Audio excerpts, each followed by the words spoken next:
Welcome friends to my channel StatInfy, where I have started a lecture series on sample survey, and this is the fourth part of the series. And in this part we shall talk about principle of sample survey. Okay, and one should keep in mind the principle of sample surveys when do sampling. Okay, so what are these principles? There are three principles of sample survey, and we should have the knowledge about these principles whenever we do sampling. So the first principle is the principle of statistical regularity. So what does it mean?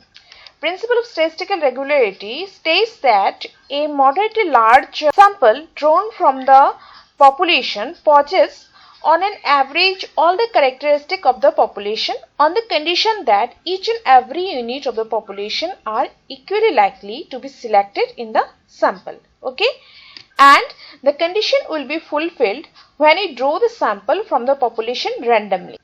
Okay, so suppose this is the population of size n and we want to draw a sample of size small n. So what does the principle of statistical regularity state to us? The principle of statistical regularity states us that if we draw a sample of size n which is moderately large, that means n is a large number. Okay, so if we draw a moderately large sample from the population, then this sample will possess on an average all the characteristic of the population. Okay, that means this sample will possess on an average all the characteristic of this population. Okay, and the condition is there, the sample should be selected from the population randomly. Okay, if we select the sample of large number from the population but it is not drawn from the population randomly, in that case it will not hold the principle of statistical regularity. So the first condition is that we have to select the sample from the population randomly, and the second condition is that the size of the sample should be moderately large. If these two conditions satisfied, then the principle of statistical regularity holds. Okay, so from here it is also clear that if we draw the sample from the population randomly, but if the size of the sample is not large, if it is small, then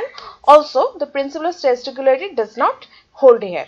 Okay, so the basic two criteria for holding the principle of statistical regularity is that we have to draw the sample from the population randomly and the size should be moderately large. And if these two conditions satisfied, then we can say that our data, that means our sample, will give us almost on an average all the characteristic of the population. Okay, again the principle of statistical regularity leads us to the derivation of the principle of inertia of large number. So what is that? Principle of inertia of large number states that other things being equal, as the sample size increases, the results tend to be more reliable and accurate. Okay, so if in our study our sample size increases, then our result, whatever result we will get, it will be more accurate and reliable. That means we can rely upon the result on the basis of the sample. That means whatever results we get from this type of sample, we can rely on this and it will show the pattern of the population. Okay, and the next principle is the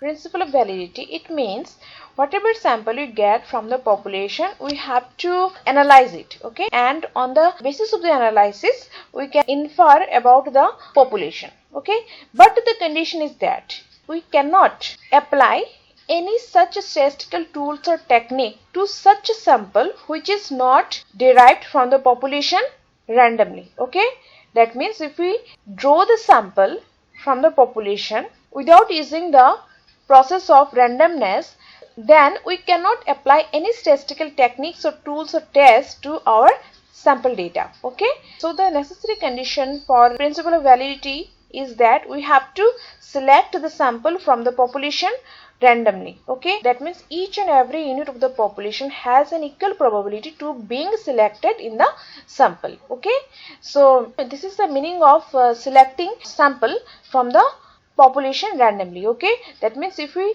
select the sample from the population randomly, then each and every unit of the population has an equal probability of being selected in the sample. That means there is no biasness for selecting any unit of the population. Okay, and for avoiding this biasness, we should select the sample from the population randomly. So the only condition for holding the principle of validity is that we have to select the sample from the population randomly. Okay, here it doesn't matter that whatever the size of the sample. Okay, we can consider both. That means if we have a large sample size, then also we can have the principle of validity, and if we have the small sample size, then also have the principle of validity if we draw the sample from the population randomly. Okay, and it doesn't matter about the size. If we draw the sample from the population randomly, then only we can apply any statistical test to our sample, and based on this sample observation and our analysis, we can infer about our population. Okay, again a third assumption comes is the principle of optimization.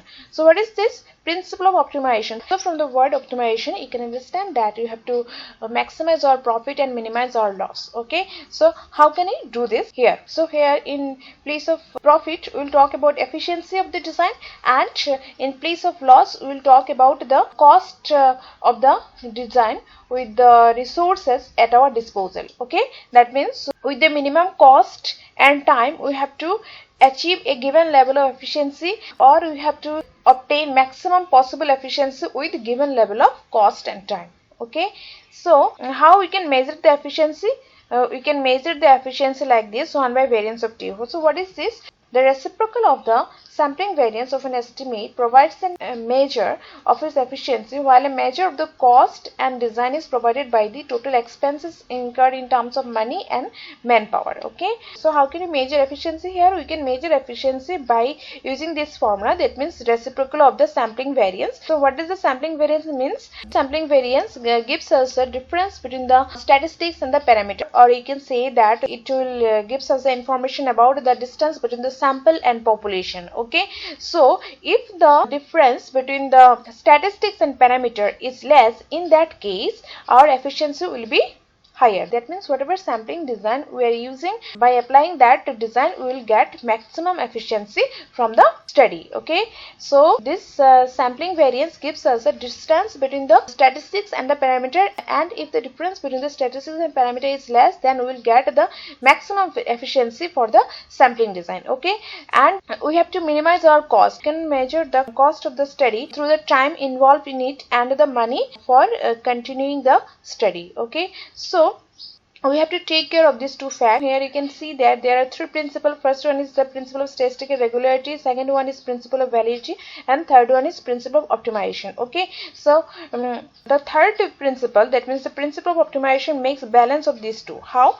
Because the first one says that we have to select the sample from the population randomly, and the size of the sample should be moderately large, so that the sample we get, it will possess on an average almost all the characteristic of the population. Okay, and the principle of validity says that we can apply the statistical tools and techniques and statistical tests to our sample for analyzing the sample data only when if we collect the sample from the population randomly. Okay, it doesn't say about the size, it may be large or it may be small. Okay, but the only condition is that we have to select the sample from the population randomly. Okay, this is the one and only condition. And for the statistical regularity, there are two conditions. We have to select the sample from the population randomly, and the size of the sample should be large. Okay, but the principle of optimization says about the balancing of the two conditions. How? Because the principle of optimization makes us understand that what is the importance of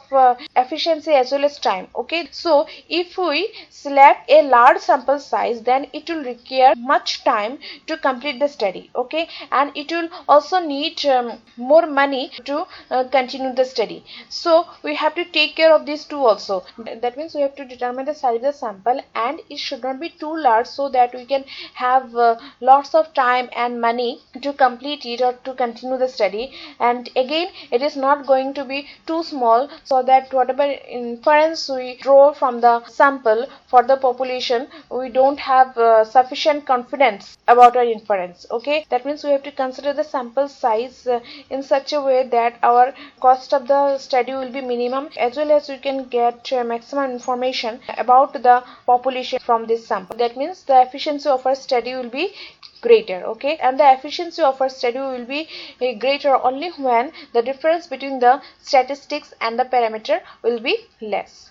Okay, so I think if people understand what is the meaning of these three principle of statistical regularity, principle of validity, and principle of optimization. Okay, so if you understand, then please like, share and subscribe my channel. Thank you so much for watching my video. Thank you.